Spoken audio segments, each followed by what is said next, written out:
back to Girl Boss South Africa. I'm your host, Zanem Vula, and last time we spoke about Mkabaega Jama, who was pretty much responsible for the rise and fall of Shaka Zulu. Today we're talking about Queen Nandi, the mother of Shaka Zulu. Shaka Zulu is the most famous story in South African history. The Zulu king who really solidified the Zulu kingdom and made it one of the greatest civilizations in Southern African history. She's not somebody that people really know worldwide, but she's such an important figure because she is the life bearer of King Shaka himself. It's such an interesting story because she went from being someone that was not treated very well in the Zulu kingdom to being like the queen that everybody kind of feared. So the story starts back in 1760 when she was born. She was the daughter of Chief Pepe, the chief of the Elangeni tribe. He was a minor chief and she wasn't like someone that was very highly venerated in her tribe. Because there's no written documentation of her childhood, very little is known about Queen Nandi's like early life. So it was believed, so the way that she met King Senzangakhona, we spoke about in the previous video about Mkabayi. We gave a little bit of background on King Senzangakhona and how he became king. And the way that he met Queen Nandi, well, I'm gonna say Nandi before she became queen, when she was just, a regular girl. It's believed that she was in a caravan on her way back from where she was visiting some relatives.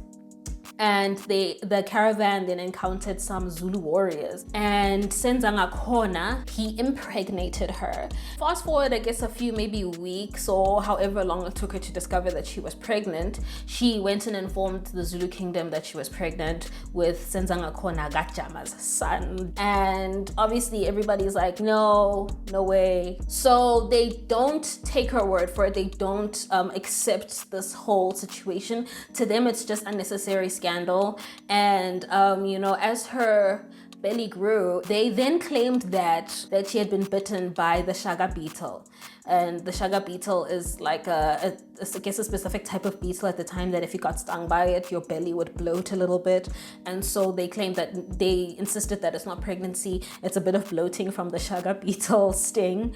When she then gave birth to her child, turned out to be a boy, and she named him after the Shaka beetle. So King Shaka Zulu was born. Obviously, he wasn't born a prince at the time because he was rejected, she was rejected. Nobody wanted anything to do with them. So she and her newborn child were escorted to the Zulu capital where they were shamed. Because Senzangakhona also really rejected that whole situation, and he denied that child was his.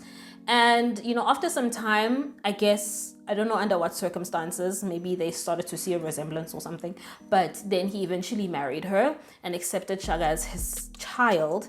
But they didn't really get fair treatment. She wasn't welcomed with open arms. Her and her son weren't welcomed with open arms. They were constantly bullied by Senzangakhona's other wives and their children. So eventually Nandi just took her son and they fled. They just left. I guess they just had enough. And in their absence of the Zulu kingdom, they kind of lived a nomadic life. They were hopping from, one place to another, interacting with different tribes until they finally settled in the Mtetwa clan.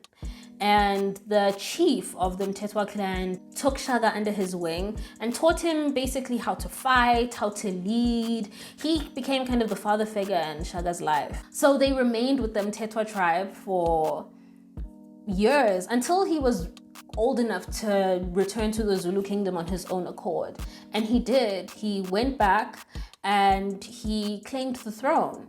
I think he was kind of just like ready at that point to lead. He felt ready. He'd been, groomed by the leader of the Mtetwa tribe. And, he kind of took all of those lessons to heart and he got back to the Zulu kingdom really ready to take the throne. And lucky for him, when he got there, Mkabayi was there waiting for him and ready to also pave the way for him to kind of get to take the throne. She rallied for him. She really had his back and she was very powerful in the Zulu kingdom at the time.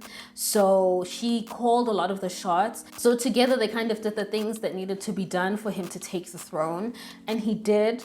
It was not a peaceful process because they were both kind of very militant, quite aggressive leaders. And I guess they kind of connected on that as well, that they both had this personality of they knew what they wanted. So at this point, Shaka Zulu is king, right? And he's king of the people that tormented his mom, bullied his mom, and rejected his mom who he loved. So I guess you can only imagine that paired with his personality kind of, yeah, it was just a recipe for, I wouldn't say disaster, but you know, a lot of people shaking in their boots. She had godlike status in his mind, and so he kind of got everybody by force on board with the worship of his mother. Not only did he appoint Nandi as queen of the Zulu kingdom, he also appointed her as his main advisor.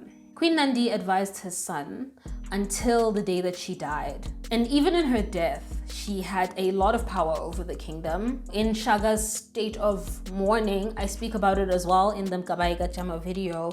You know, he put in place a lot of laws that were kind of irrational, but it's just because he was so, you know, prepared with his personality and the grief. You know, he kind of tormented the Zulu kingdom in that time.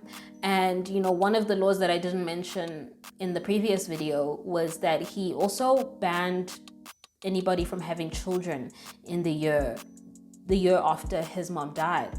So any child that was born in that year would be executed. So as much as we don't speak on Queen Nandi as much, you know, she is one of the most powerful women that we know in our Southern African history, especially in the Zulu kingdom, in the history of the Zulu tribe, because she went from being somebody who, you know, was disrespected and looked down upon to being the queen of the entire Zulu nation.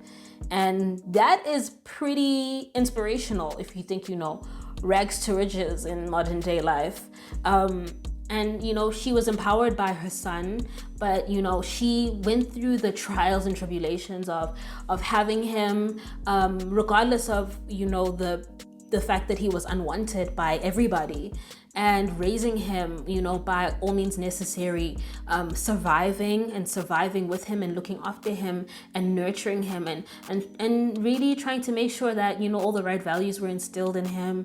And as much as there was a lot of violence involved in that, she kind of gave him the tools that he needed to rule the Zulu kingdom and make it one of the greatest kingdoms that we know of in our history. So she is a boss, you know, she is somebody that deserves to be acknowledged, honored, and remembered in our history.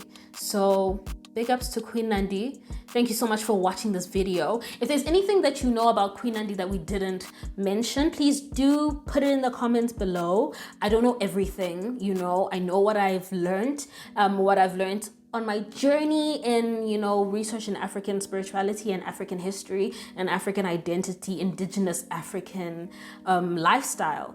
And this is one of my favorite stories that paired with Mkabayiga Chama, all the, you know, powerful women surrounding King Shaka, because he's such a powerful man, and he's, you know, one of the biggest icons in our history. And it's really important to acknowledge the women that were around him because they made him who he was and they gave him the tools to be who he was. Let us know who it is that you'd like us to cover next, of powerful women in African history.